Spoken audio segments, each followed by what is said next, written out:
Hey everybody, well, as you all know, I have really been looking forward to the build up to this week. And I've loved our journey through the Old Testament because it's such a passion of mine to read and to discuss and to talk about the Old Testament. But I'm also just over the moon that we're finally getting into Matthew to talk about Jesus.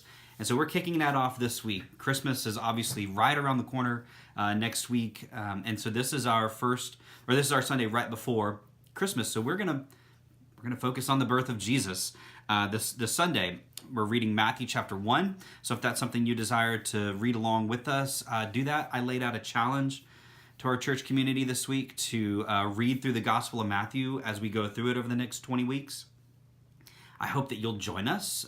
If you're part of our church, I want you to do that. If you're not and you just happen to be seeing this on Facebook or wherever, do it with us. Read along with us. I'll be letting you know each week what we're going to read.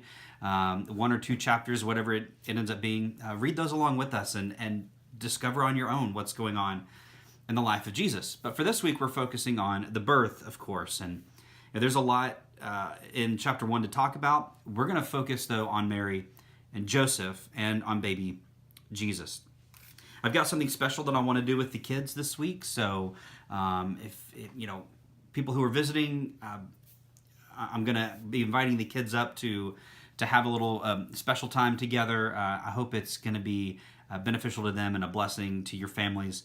I'm really looking forward. There's not a whole lot that I want to preface this with because I just want to talk about it on Sunday. But I will say this. I believe that an encounter with Jesus changes us. And that's kind of where I'm going with the sermon this week. What ought to be changed inside of us when we come to know Jesus? So that's where we're going. That's what we're looking at, Matthew chapter 1. I'm really glad that you're on this journey with us, and I hope that you have a blessed rest of the week as we lead up to Christmas time. I hope that you are filled with joy and excitement at what's coming.